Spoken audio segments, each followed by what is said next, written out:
Good evening, White Sox fans. It is Wednesday, March 12th. He is Jacob Thome. I am Danny Miller, and this is FutureSox MLB-centric podcast, Hot Takes and Heaters.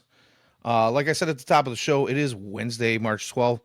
So the weather's getting warmer, and that just means that we are getting closer and closer to meaningful baseball. Take that however you will with this White Sox team. But, it's good to be getting closer to opening day and getting back out to the ballpark and enjoying some baseball. How you doing tonight, Jacob? I'm doing well. I've been sick a little bit, but we're doing all right tonight. So, yeah, I think only a week away from first games happening out in Tokyo. And then, what, about a couple weeks away from opening day? Actually, I think 2 weeks Absolutely. from tomorrow. So Right excited. on. Yeah, I'm ready to get back out there. And before we even go on, I probably did it to you again. This is your 3 shows in a row now, but Again, not an I, issue. Good I job. am going to. Well, I'm going to issue an apology to you and to our listeners because I continually just see that name. And, we had a very big slugger with the same last name. Right. And you guys pronounce it differently. So you are actually Thome. And I promise to work on that and get it right. But we also have another apology to issue. Apparently, I may have ruffled some feathers last week when I was laughing about not being able to pronounce a particular name. We did have somebody who shared the same last name of the player that we were talking about, AHT, make a comment, and I just want to throw it out there and say I'm sorry. I will promise to do better with that and make sure that I get Anthony Anthony Hoopy Tuio Natoa's name right from here on out, or at least try. Thank you. Whoever it was that I don't know if it was a family member, mom, sister, brother. They shared the same last name, so I hope I didn't offend anybody. The one thing I do want to say is we're definitely still hopeful that he is a guy who can be a guy for this White Sox team in the future. We meant no harm by that. So, anywho, moving on. We are going to tackle the starting rotation this week, huh? Yeah, Or that's at what we're least, going to attempt to do. the potential starting rotation. So, why don't we go ahead and get right into that? Without further ado, I guess we can start with the 3 guys that we know the team pretty much named as locks. And, let's just start with the guy that has got the most experience on the rotation. He's got like close to 13 years of pro ball, if you want to count all of it together. We've got Martin Perez. What do you think about Martin Perez joining the White Sox rotation this season? Yeah, his former All-Star not that long ago. Just seemed kind of like an inning eater guy. Gonna get, gonna be there every 5 days. Probably not gonna put up anything great. If he does, he'll be traded. So we'll see. There's not a ton of excitement. There's not a ton of anything else. It's just kind of blah, which is perfectly fine for this White Sox rotation. So we'll see. I think he's a pure, just inning eater type of pitcher, which is completely what they needed. Be interested to see who the opening day starter is, if it's him or Davis Martin. But yeah, I think it's boring. He's boring. But it's a needed piece. As somebody can go out there every 5 days and eat some innings. Absolutely. And you bring up Davis Martin. Our Chuck did an interview with Davis Martin recently on his podcast. And Davis Martin kind of spoke a little bit about, guys that were up. And I don't necessarily want to call them veterans, but guys that had some MLB experience before he had a chance to step out there. And he talked about how those guys have, winning mentalities, and they basically believing that they're going to be the best player on the field that day. And Garrett Crochet, the Dylan Ceases, those guys that have been around that are really good pitchers. And he basically said, all those guys that have that mentality are the ones that are the good pitchers, and they're buying into that now. So I think having a guy like Martin Perez come in and say the things that he said, especially when he was interviewed, he said that he feels like these guys need to believe that they cannot just be better than they were last year, but be contenders. Believe in yourself. And I think that's the veteran leadership that this young, very young rotation, and even the guys that aren't going to make the rotation, maybe, right off the bat at the start of the season this year, we're going to see a lot of pitchers rotate Yeah. throughout the season. I mean, most players don't, or I'm sorry, most teams, most organizations don't see. What is he talking about? I'm sorry, I'm looking at the chat here, and I have no idea what Ian's talking about. But did I say what did I say? I think it was in Okay. response to the AHT stuff, but Oh, Roger. Okay. Anyways, see, trying to throw me off my game here. Uh, so yeah, I just feel like having him come in and tell these guys that's what they need, and being that veteran presence, and getting them to believe in themselves, because there is going to be so much turnover. Most teams are going to have no less than 10 or 12 pitchers throughout the entire course of the season. So we're going to see some of these younger pitchers come up, even if they're not on the opening day roster. And I believe that's something that we're going to, it's just something they need. They're going to need that veteran presence to be able to keep them motivated on a bad, what's expected to be a bad team anyways. So I think it's a really good match. And I'm kind of, looking forward to seeing what he can bring to the table and what he can help get out of these kids. yeah, it's always nice to have somebody to go to. He made some encouraging comments just about how successful he thinks the team's going to be. Which, hey, I've been there before. I've believed in them before. You'll quickly lose hope, but hey, it's all right. Um, but yeah, so I think just Well, on that looking note, forward at it. Yeah, we'll move on from that.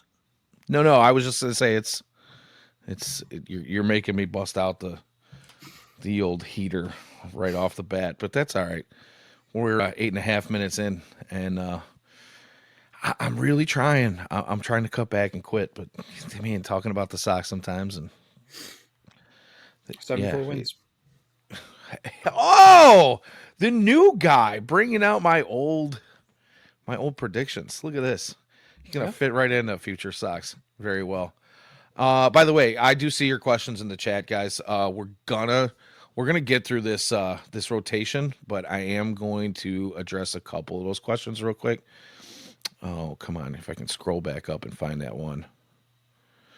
Where did it go? I put it up. So referee 583 wants to know, do we think if there's any truth to the Lewis Robert Jr. trade to the Yankees rumors? How do you feel about that? I'm not sure if they need. I know they're obviously their outfield's kind of weird now. Um, I mean, they have. I think they're playing Belly in center, and they've moved Judge over. So, and they have Dominguez in left. So I don't know if there's a need for a left or a center fielder there. Obviously, you can move Belly to first though, and that would open up center. But yeah, I don't hate that trade opportunity. I'm not really familiar with the Yankees farm as much as I probably should be. But Well, the one you thing you know, can say about the Yankees farm over the years, at least, from our point of view, and what you get back in a trade from them, is usually a lot of theirs guys seem overly hyped and overly projected. them and the And, Dodgers are two teams where like every you know, prospect seems to be way overhyped. right. And then you get them, they come into your organization and they're like, well, why? We're just not developing these guys. No, I think a lot of these guys we're getting bamboozled on. I think they just don't have it in they don't have it in them, what is being reported, and what is being projected upon them. And don't get me wrong, White Sox development system, player development, has not been completely up to par. We've talked about that ad nauseum on all of our shows, and I know the White Sox are working on turning that kind of thing around, but goodness gracious, it's tough dealing when you're making trades with the Yankees and hoping for the best, and it doesn't always or rarely works out the way you want it to. So I personally don't know if there's any truth to the rumors or not. I find it difficult to believe that anybody's going to want to meet the White Sox ask at this point, even with a hot spring, because my thought, and I believe most GMs and most coaching staffs believe the same thing, is spring training numbers are next to meaningless. Everybody's working on something in spring training. The bats are usually ahead of the pitching. Pitchers are working on specific pitches or specific zones, parts of their command. I don't really read into a hot spring as much. Now, don't get me wrong; it's very nice to see, especially when he's looking like he's mostly healthy at this point. And I hope that that continues to be the case. And I hope we do get a chance to see Luis, put it all together, and maybe he becomes the trade piece we're all hoping for at some point in the season. I honestly don't believe he goes anywhere before the season starts. Just my opinion. I don't either. I will say this about Luis. It's been encouraging to see the walk rate where it is right now. I think he walked again today, so the walk rate's up right around 14%, which would be a way um, serious career high for him in terms of walk rate. I think his previous career walk rate's like 8%. So seeing the patience pay off a little more. My still wish list for a Luis Robert trade would be that he just stays hot, returns to 2023, trade to the Astros for Cam Smith, but that's a fever dream. That's never going to happen. But yeah, that's my Yeah, thought. I don't like to project that far, because things change in a hurry, especially once the season's underway. And baseball is extremely difficult to predict. But Yeah, I would not be mad at that return by any means. right. I That'd be hope fun. I honestly, here's something that you're not hearing a lot of lately, because I think everybody's just in the White Sox are in this rebuild mode, and how do you continue to build that system and have guys oh, like Rick and Kenny wanted to do. They wanted to have that continual revolving door of guys just coming up and then replenishing the system with more guys that could do that, which would be awesome. But I wouldn't be mad at being able to play Luis the next couple of years in Chicago if he turns out to be the guy that we always thought he could be.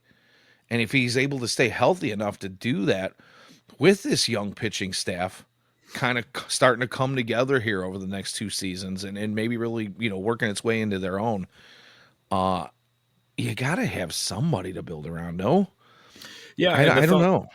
too is if Ishbia buys the team and you're this offseason, which I'm not saying it's going to happen, but there's definitely a potential for Ishbia to buy the team this year. And then if you're going to go out and spend in the offseason, um, I think you take Luis, you add hypothetically to the max Kyle Tucker and Vladdy, you know, instead of trading Luis, now you hold on to it. But But it's a that's tough position assuming for that the Chris Sale. Cubs don't extend Tucker.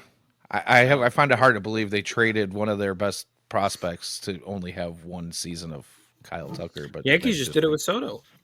Same thing. This is true. You're right. You're right. It's not outside the realm of possibility, but it's just it feels weird because I feel like the Cubs are not in like that finishing piece mode. Right. They're not going for it, I think it would be insane for them not to resign. I mean, well, we're not going to get out of here, but um, especially because they've needed a superstar bat forever, and this seems Right. like their first opportunity to have a true superstar bat. But hey, if he gets there, we'll see. Yeah, no, I agree. I agree. One other question I wanted to get to before we get back into the rotation. Will Anderson asks, "Is Kyle Teal going to play outfield because of Caro?" And I'll let you start. I'm just going to say I don't think so, but I'll let you go ahead and give an explanation on that if you want to get into it a little bit. Yeah, no, I don't think so either. He's a good defensive catcher. I mean, that's kind of he's a really high ceiling type of guy just because of the contact skills, the hitting skills, plus the defense at catcher. and you can always use two catchers. I think Cuero and Teal can both play at the same time. One catching, one DHing. That's fine, unless Miguel Vargas, who's on a heater after I called him out for being trash, um, has has really started to heat up in the spring, and he's the permanent DH because my God, do I not want to see him at third. So I don't know. I mean, I know Teal has experience playing in the outfield. I think he played some in Virginia, but we'll see. I would assume that they keep him at catcher though. That's something Getz talked about. I believe in an interview with 670, just kind of having an elite combo of catchers. I mean, it's a hot And it's a commodity position in where you baseball. need two. You know, It it's not a is. position where you only need one. I think the question then becomes what happens to Corey Lee, but I'm not a big Corey Lee guy. Um, so I think yeah, Corey Lee there's has done enough with his time in Chicago to where he can get you some value back in a trade. I'm not expecting, we're not talking about top 100 prospects or anything, but valuable nonetheless. Maybe somebody with a specific skill set that you're looking for somewhere down the line, a decent bullpen arm, who knows. a Uh, flyer. well, you're right, but you're looking at somebody who at least shows some sort of value back from him. Obviously not world beater, but I agree with you. I think, and we talked a little bit about this in one of our previous shows. Was it last week or the week before? I can't remember, but it was last week when we were talking about catchers. I think one of the biggest reasons that the White Sox went out and just loaded up the entire system with catchers from top to bottom is because it is such a hot commodity across the league. Teams are always looking for some sort of catching depth, and I think this is a move for the White Sox to kind of showcase some of what they got and make those trades later on and bring whatever they can get back to kind of bolster this rebuild a little bit for themselves. So Brett Beatty would be in the Uncle Ted. I don't disagree with you. The Mets do need a catcher. A lot of teams need catchers. So I don't know if you're going to get Brett Beatty back, but it depends on who we're trading as well too, and kind of how the numbers play out throughout the season. Yeah, So, I don't know. I think Corey Lee has value. I just don't think he has Brett Beatty value. I and to mean, he's answer that good, question strong. earlier, I'm sorry. Go ahead. No, go ahead. No, I was just going to say that the question was brought up if Kyle Teal could play third, and according to Future Sox of very own Ian Eskridge, who's in the comments with us at Daily White Sox, if you guys are paying attention, Kyle Teal has only played catcher, right field, and left field. So, yeah, third is going to be pretty much out of the question. Yeah, And we've got a plethora of infielders that are going to get their opportunities as well this season. So, none of them necessarily jumping off the page right now, but those guys are going to get those opportunities before Teal. I know a lot of people are thinking we need to get Teal's bat into the lineup, but his bat, he's never been a bat first kind of guy. He is showing a little bit of power this spring, but again, spring numbers don't mean a whole lot. We probably need to see a little bit more from him as the season progresses and see where, if you do need to force his bat into the lineup, they'll find ways to do that, I'm sure. right. I totally agree. All right. Let's get back to the rotation. And since we started talking about Davis Martin, let's go ahead and move on to him and how you feel about him. I do think that there is a chance that he is the starter for the home opener. I don't know if he might be the opening day. Well, the home opener is opening day, is it not? Yeah, they actually open at home Yeah, they do. for once. I feel like they've opened on the road for March 27th. So yeah, always love those early March games, right? Can't we? Yeah, We that's can't great. get I'm it. going to the Saturday and Sunday game, depending on weather. But yeah, those could be a little chilly, just a bit. Yeah, definitely. We've had some cold ones out there. I've been out there in the snow, 30 degrees and in snowstorms, and can't see across the field. Don't think I We had remember one that. a few years ago where it was like the fourth or fifth inning, and it turned into a blizzard. Good times, good times. So yeah, let's go ahead and talk about Davis Martin. Sorry, I keep getting off track here. No, I you're fine. apologize. I might be a little. If I get to rambling, dude, just step on me.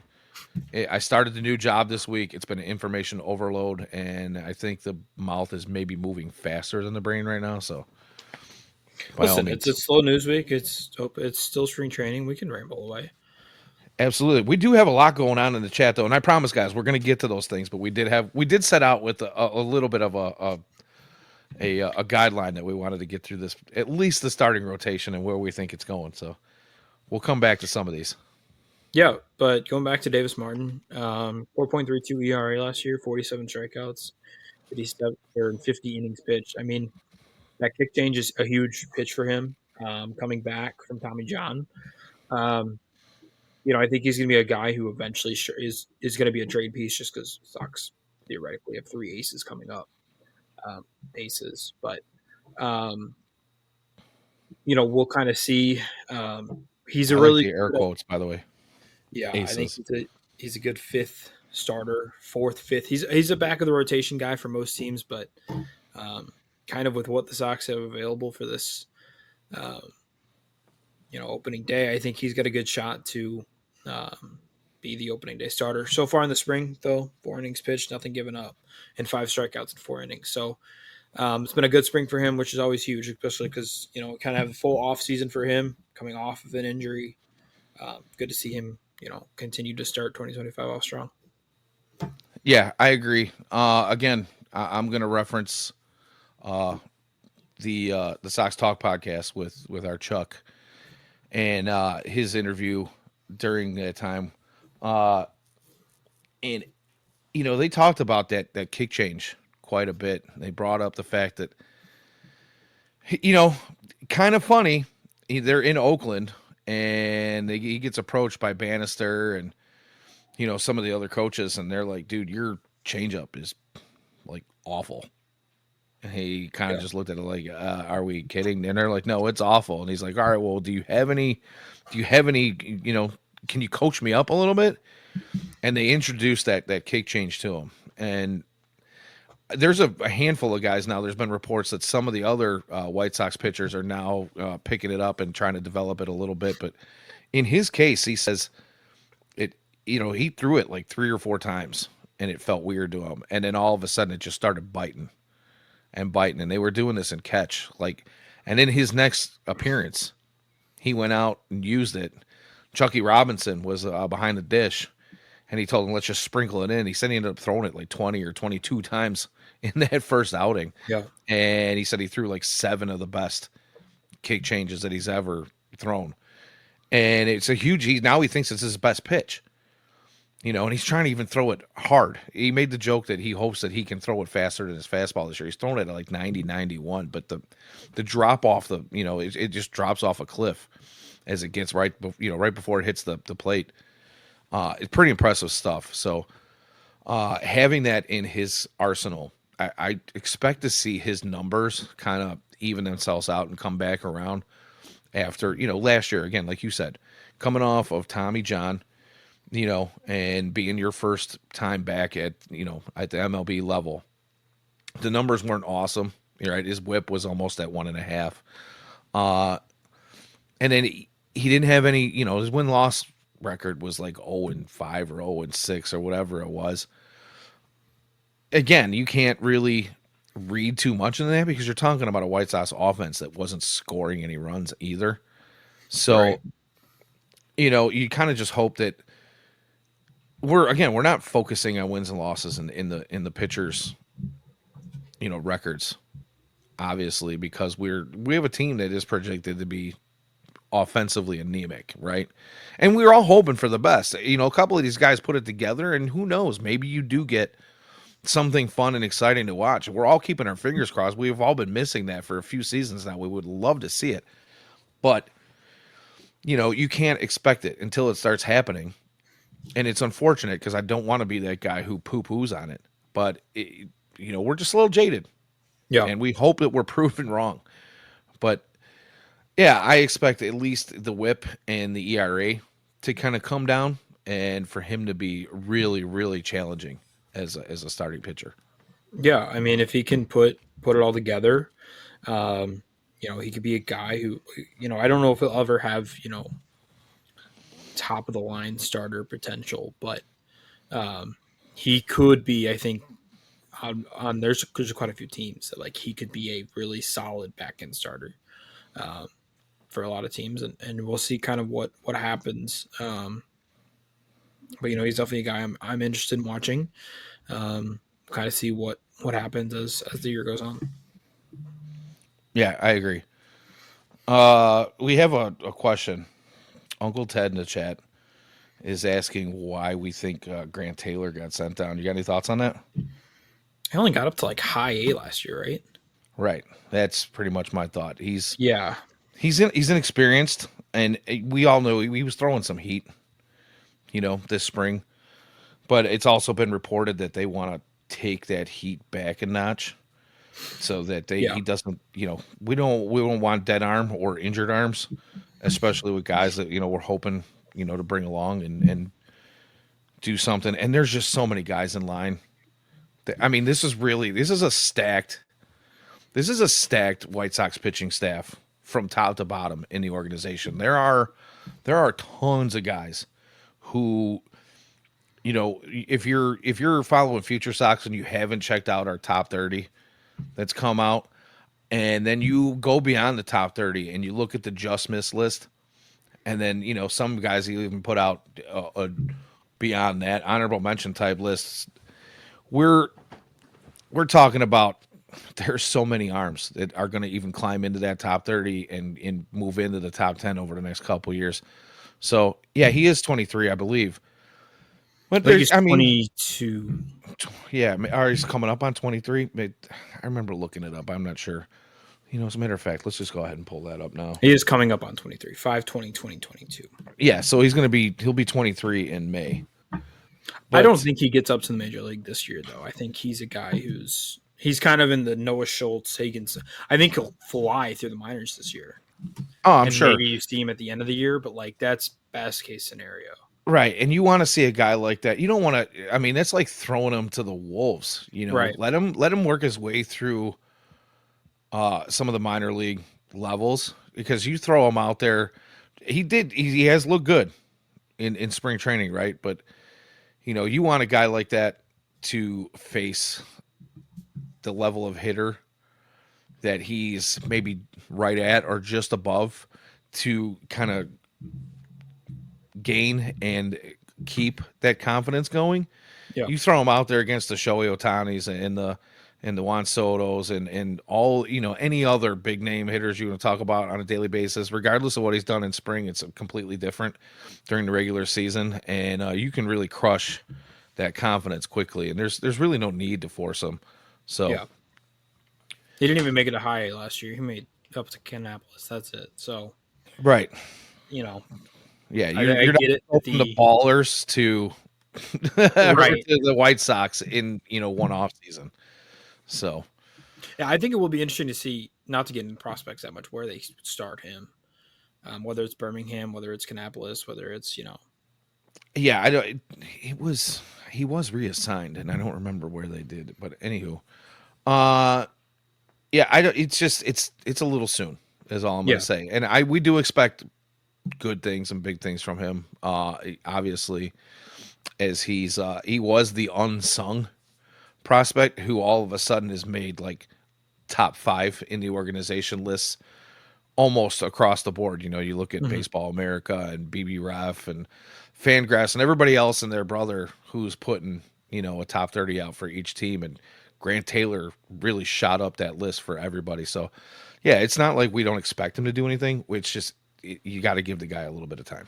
yeah, So, totally and agree. I don't mind. This is the one show I won't mind talking about prospects. Yeah, We are still Future Sox, and because of what there's, the arsenal that the Sox have, I think it's almost inevitable to not, you know, it's inevitable we're going to talk about prospects. So, right. all right, who do you got up next? Um, I guess the only other guy that's a lock for the rotation, um, which would be Jonathan OJC. Cannon. Yeah, let's go ahead and do that. How do you feel about Mr. Cannon? Well, he's had a disastrous start this spring. Um, which is fair. He's another guy where like you kind of um, expect him to be a fourth, fifth type of guy, but because it doesn't the pitch mix isn't anything to brag about in terms of what he throws. Um, he had that really good outing against Houston, and that was kind of the highlight of the season. I'd say for the Sox evenly, but like he's not going to be a high strikeout guy. I think he's going to end up being a fourth or fifth guy in the rotation. Um, he'll probably be third this year until Thorpe comes back, but um, yeah, the sets aren't encouraging to start off here, but we'll see. I think they'll definitely pitch probably in that opening series, and we'll go from there. Yeah, agreed. I mean, we saw some. He obviously he had his struggles here and there. But I mean, he pitched to like a 4.5 ERA last season. Uh, you got a guy that we've been watching for a while and hoping for the best from him. He get his first taste of the show last year, and there were times where those flashes looked absolutely amazing. And there were other times where there were some struggles. I believe having that experience from last year and kind of carrying that over into the new season, I think he's going to take another step. And I think that's the reason that, first and foremost, that the coaching staff believes in him and is willing to pencil him in before we got any other, news from any other guys. When you're part of that first three and there's so many guys battling for a rotation spot, to be able to be penciled in there says they have all the confidence in the world in him as well too. So I Yep. think he is going to take a next step. I think he's going to be somebody that's going to be a guy who's going to go out and challenge hitters. Like you said, he doesn't exactly have any one particular pitch that jumps off the page, but when he's on, he's locating well. And they're doing their homework on hot zones for hitters, and he's hitting his spots. He can be filthy, and he can be a challenge for just about any major league hitter. So looking forward to seeing more from him as well this season. Yeah. Yeah, I'm sorry. Go ahead. No, go ahead. No. I was going to move on to something else. So go ahead and keep going with Cannon if you want. Yeah, no, I was just going to kind of put a bow on it. Please I do. don't. I think there's a lot of Cannon, Thorpe, um, Davis Martin. I think those three guys are kind of in an interesting position this year, where like they're going to get the unlimited opportunities. They're probably not going to get sent down, but also I think there's pressure on them to perform because you have all these guys in the minors. So there's kind of a weird mix of like no pressure because there's nobody really available this year, but then you have to perform this year to stay on the roster next year. So it'll be interesting to kind of see how that affects the three young guys, but something kind of interesting. Yeah, I think that wraps it up quite nicely. Real quick before we move on, I'm gonna hit one more of the comments here because we're getting behind, and there's gonna be a few of them that I wanted to get back to, but I just don't know if we're gonna get there because I've got to No, go listen, way back in the chat. Chat's rolling tonight, guys, so thank you for that. Really appreciate you. But I am gonna hit one here from Wolf Larson.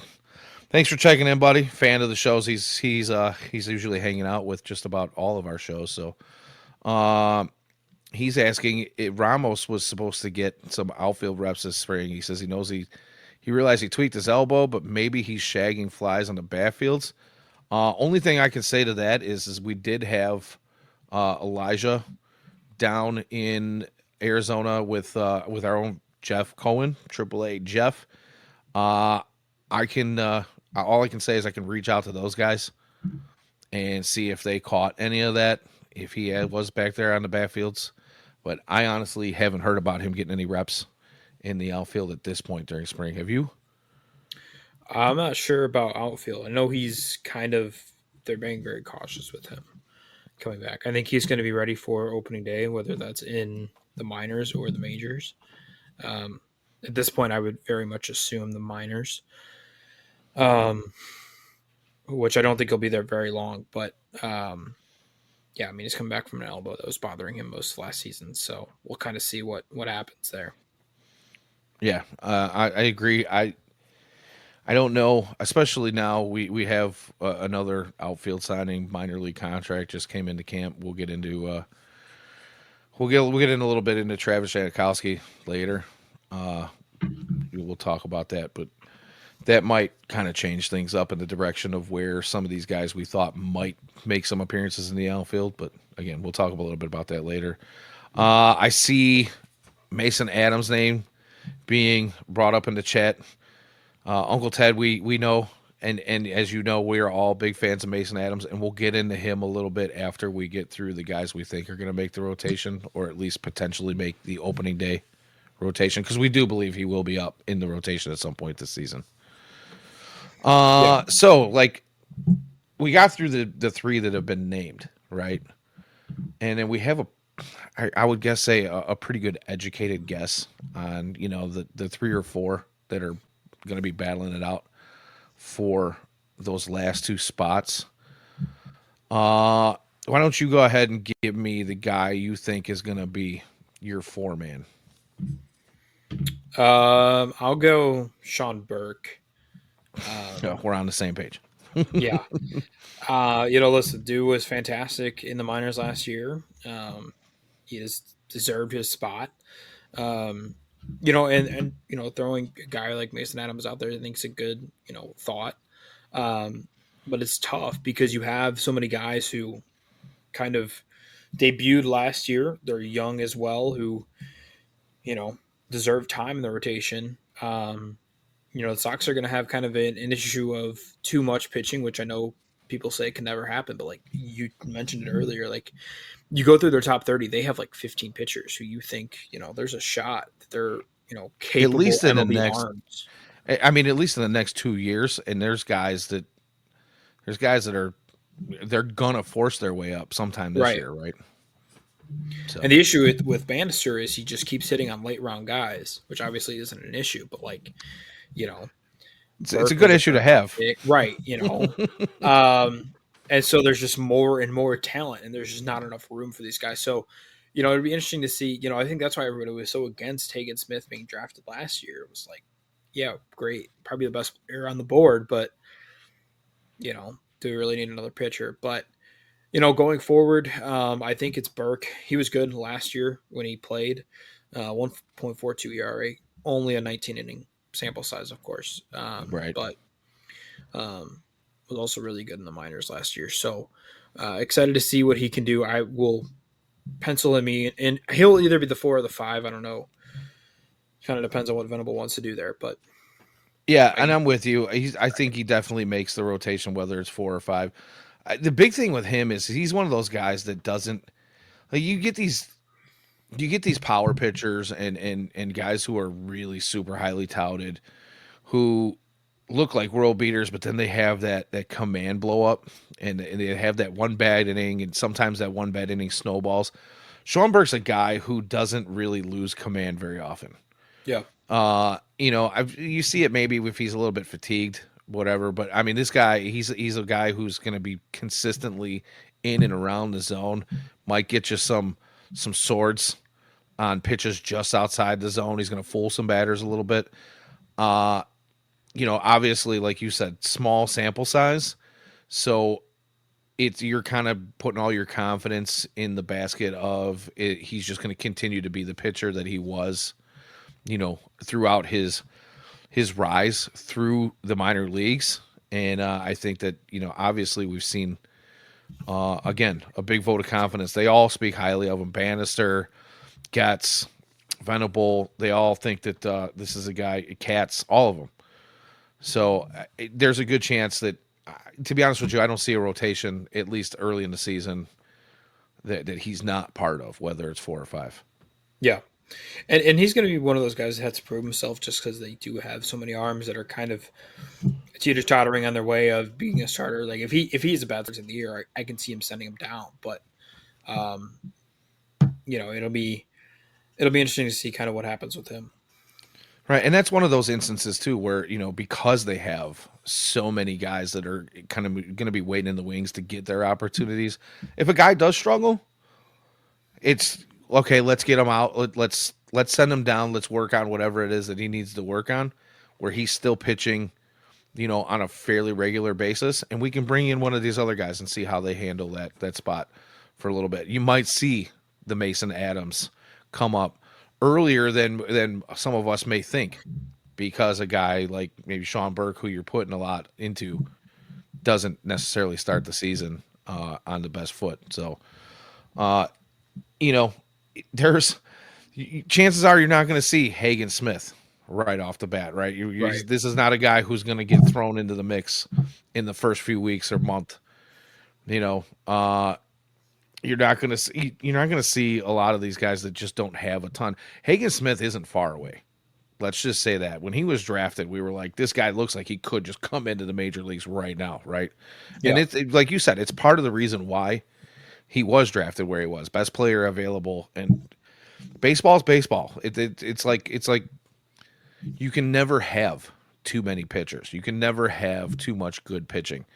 So yeah, I know the fan base was looking at just an absolutely atrocious, putrid offense, and was hoping to get some more bats into the system where we're just lacking from top to bottom, really. And you were hoping for maybe a prospect that would come up and kind of start to tip the scale the other way.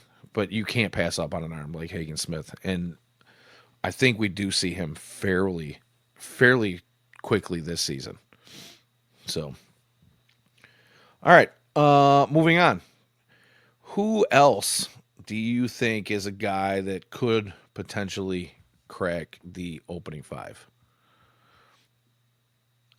I think you're muted, bud. Are you there? Did you lose connection? There we go. Now we're good. There it is. Hey, all right, you're back. So my mic got unplugged. Okay. Apparently you muted me, so we're all good. All right. All right. I think it'll be one of the Milwaukee guys, either Shane Smith or Bryce Wilson. Both those guys, I think, could play either in the bullpen or in the starting rotation. It'll be whatever they want to go to. My hope is it's Bryce Wilson, just because I think Shane Smith can benefit more from being a bullpen piece, where he can really click up the velocity. But we'll see. It'll be either one of those two guys, in my opinion. Yeah, again, I'm with you. I would like to see Bryce Wilson, I think, more early on. Mostly just because Shane Smith, we saw, again, we talked a little bit about how some of these guys, they might want to dial back the power pitching on to kind of get some more longevity out of them. I think Shane Smith is a guy that you can't expect him to go out and throw the heat that we've seen this early in camp. There are some folks, including some of our guys here at FutureSox, that believe, when you see him hitting 100, almost 101 miles an hour on the gun in spring, it might be just that excitement of knowing I'm only going to get an inning, maybe two, so I can go out and overthrow maybe a little bit, because I'm not going to have to go out and get 5-6 innings in a start. So that might, be something that they're looking at if they want to continue to get that velocity out of him. Maybe you make him a 1-inning relief pitcher. The closer, the setup role, those are still kind of up in the air. I know Venable doesn't want to put a tag on either one of those spots. Doesn't want to exactly fill anybody in. It's going to be Clevenger, and we're going to hate it. I know. Everybody keeps saying it. I'm so, and look, Clevenger has had his moments throughout his career where he's pitched really well, right? And now he's getting a little bit longer in the tooth, and he's been through. Well, let me try this again. He's been through some things where he battled some injury last year and didn't see a whole lot of baseball. We bring him back on a minor league contract. He's obviously got, the joke is, or the rumor is, he's got friends in high places in the White Sox organization. There's a chance. There's a chance. Out. Well, we'll see. We could talk about the Ishbia thing too, because I know a lot of people are hoping that this happens sooner rather than later. But I don't know if Jerry's going to sell the team, or at least his portion, his shares.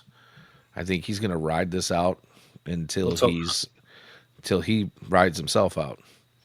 So I don't know, but we can probably do a whole nother show on that. Yeah, yeah, 100%. So yeah, I'm with you. I do like Bryce. I think he gets an early opportunity, and again, he's another one of those guys that if he gets some struggles, they can move him around. He's got some options and some availability left where we can bring up some of those guys from Charlotte, because Charlotte looks like here's a team that plays in a bandbox of a ballpark, and the ball just kind of flies out of there. Has had a little bit of offense over the last couple of seasons, but has really not had any pitching, and Mhm. now they're just stacked. Yeah. So the nice games are going to be fun this year. You wanna do a couple of I don't know, a couple 2 tree since we're coming up. We're just past the 45-minute mark here. You want to do a couple 2 tree, just miss or potential maybe fifth starters? You got anybody in Um, mind? I don't. I mean, obviously, we can talk through Thorpe, who will be back eventually, kind of fighting that elbow injury, staying out of Tommy John, which is good. Um, so, obviously, we'll see when he comes back. Wasn't great last year. Had a couple of bad outings, which kind of I think tanked his overall season stats. But obviously, he was fantastic in the minors. So the hope is for him to get back, get ramped back up, and be an impact as probably what would be the third or fourth guy in this rotation. Um, once we head into May and June. Yeah, I'm good. I actually don't have anything to add to that. You pretty much took the words right out of my mouth on Drew. Yep. Again, like you say, just a guy that you want to be healthy, and when he does get back healthy and back out there, you want to see the best out of him. Yeah. Other than that, honestly, you're looking at the guys that are in Charlotte. There's been talk about Iro Uriarte, stretching out and becoming a starter, but I think he's another guy who ends up in the bullpen. He was very good there last year. So obviously you lose Kai Bush to Tommy John. So Yeah, it hurts. um, to start the season, it's kind of well defined rotation. I think as guys start heating up in Charlotte and, you know, you get a month or two of real baseball in you, and then Drew Thorpe comes back. I think the rotation will dramatically change in May, June, July, especially as we head into August and September. Yeah, agreed. Agreed. I think there's a couple other guys that are guys that could potentially be starters. Obviously Jordan Leisure is another guy who's been a starter most of his career. I think the Sox could potentially start him in the bullpen and maybe use him as a long reliever or a spot starter here and there when you're looking to fill in a rotation spot. Maybe even a six starter in certain situations. Potential for that.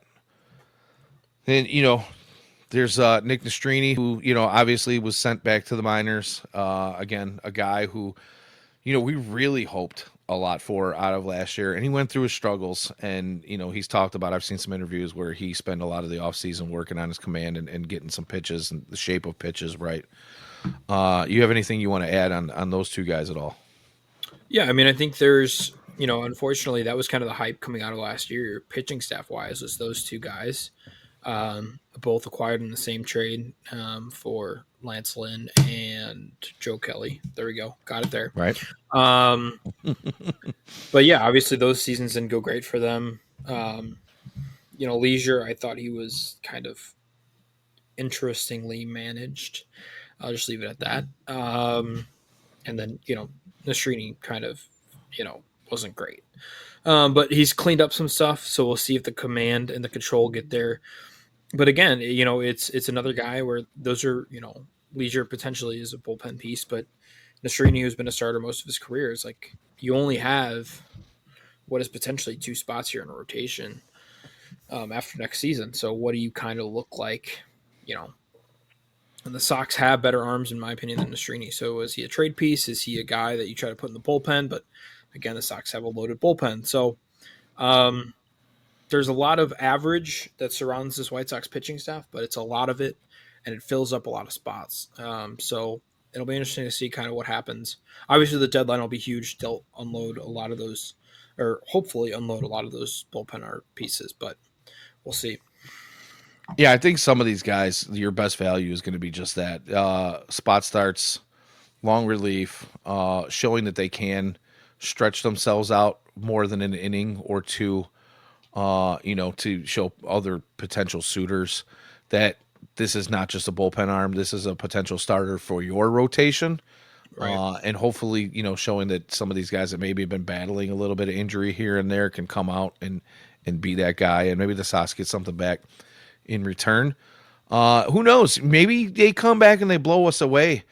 All of these guys that we're bringing up are guys that have been talked about as being potential. I don't want to say aces, but some of them could be 2-3 pieces Yeah. in rotations. And if that comes to be, we might be talking about moving somebody else. You never know. A lot of these guys are on either rookie deals or early into their contracts, so there is some control, which again leads to more value. So we'll see what happens as the season progresses. But like we started out at the top of the show, there isn't a major league ball club out there that doesn't use like at least 10 pitchers throughout the season Right. in their starting rotation. Even if it's only one or two starts here or there, you're going to need those arms in your arsenal. So I don't know. I think for me that probably. I mean, we could go down the list. We could spend hours and hours going down the list of guys who we think could potentially be starters at some There's a ton point. of them. But I think that covers the majority of the names that are going to be your at least everyday starters at this point.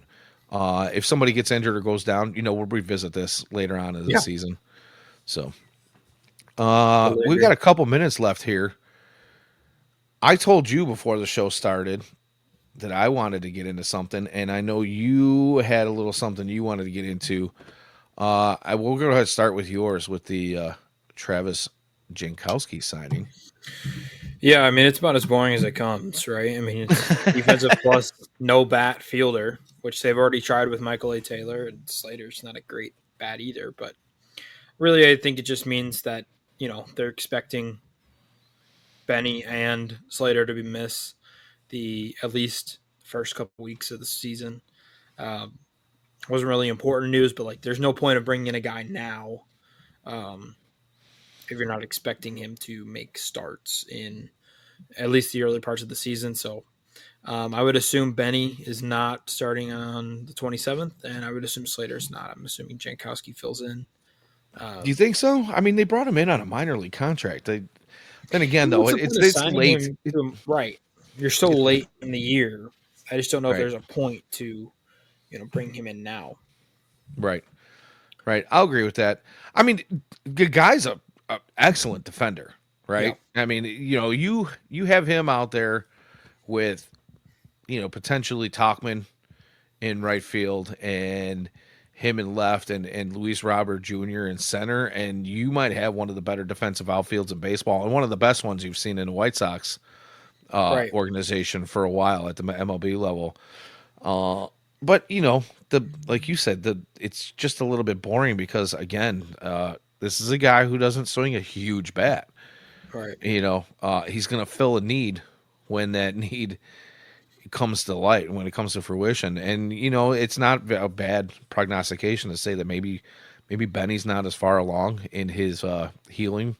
Now it's kind of early to say, but he thought he was going to be able to be back before spring training was even over, possibly, right? Right. Or not miss any MLB time. Even if we put him at that 6 week mark, it puts him at missing like 12-ish games. Yeah. So there's a good chance that maybe he does miss some time at the beginning of the season, and he might have got out over his skis making predictions that he's going to be back in time Well, I think for every opening player day. kind of looks to hope to be back, but yeah, I just Well, don't see it. nobody wants to sit with injuries, right? Right. So, I don't know. He's getting paid quite a bit. I wouldn't mind sitting with. Could Anthony I mean, Rendon yeah, you want to give me 85 million to not do you anything? know, yeah, to baby my wrist? I will take that. 100%. Absolutely. 100%. I would take 1/10 of that, 1/100th of that to sit at home for a little Math's while. not that good. I mean, just to sit at home for a little bit. I mean, I'd probably take. I, I won't put a number on it, but it'd be pretty low. Right. Give me $800 to spend a week at home. A couple, Right. 8 grand to spend a couple weeks at home. I'm happy. And yes, I understand that these guys don't actually spend their time at home. They're rehabbing and Right. all that. But Right. They are putting in some work for sure. So yeah.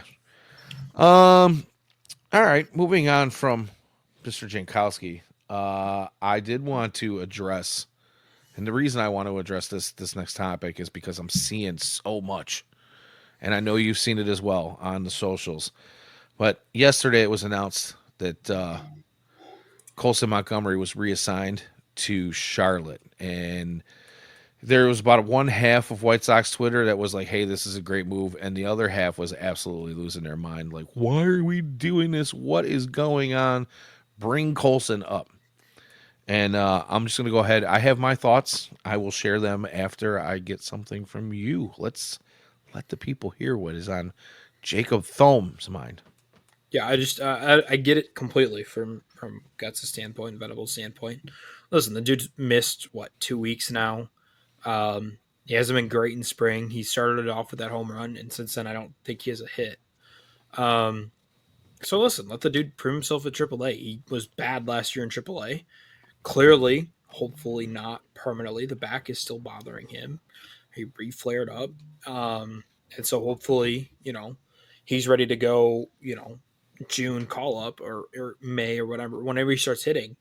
Um, I still believe in the kid. I still think he can be a Corey Seager type of, bat with the power that's in there and the swing and the defense. Maybe he moves over to third, but I don't think it's the White Sox. Just because he's not making the team, I don't think that makes him a bust in terms of Yeah, that. we So don't believe in uh, you. No, that's not what's happening. yeah, Not at all. And my thought on this is, we've talked about that crowded infield, right? And not really having any major standouts in that crowded infield. But we did see a resurgence from Lenny Sosa Jr. in the second half. We saw a bit of a resurgence from Brian Ramos. You do have the Brandon Drurys who are having a good spring. You've got there's so many names to go down the list that guys that need opportunities. And Colson Montgomery hasn't even started his service clock yet. These are all guys that are either, out of options, on their last option, guys that were brought in specifically by the organization to be able to fill in these holes and kind of, even if it is piecemeal, kind of build a little bit of an infield that's not where we're forcing up a 23-year-old Colson Montgomery after going through some injury battles with the back and then re-aggravating the back this spring. There's no reason to rush him. He's 23 years old. And I told you this before the show. I saw somebody make the comparison to Juan Soto and how Juan Soto is only 2 years older than Colson Montgomery is, and that's really not fair to Colson. right, Just because he was a top prospect, highly rated prospect, there still is a highly rated prospect, to put that that Juan Soto tag on him. They're different players, number one. And number two, I mean, Juan Soto's obviously a generational talent that they don't come around every day. And to think that, yeah, I told you, it's not. I don't think that maybe Colson has that in him, at least with the bat. Eventually, if he can get healthy and get that back in right place, maybe the bat comes back to what it was before, and we do see Soto-esque. I don't want to put that pressure on him to match Soto, but Soto-esque numbers. right. Where you've got some pop, you've got some decent OPS, OPS plus. Yeah, I mean that would be fantastic. But again, he's 23 years old. He's been dealing with issues. Development is not linear by any means. Some guys come into their own at different ages, and he's got the skill set. So just pump the brakes. That's all I'm saying. Yeah, and I talked about this I think last week's show. Like he's got the issue of he was drafted in 21 as a young high school kid, and he's been the Sox number one prospect since like the year when Noah took over. So like Sox fan have just been like, he's our only good hitting prospect. He's our only good hitting prospect. He feels like he's been our only good hitting prospect for 4 years.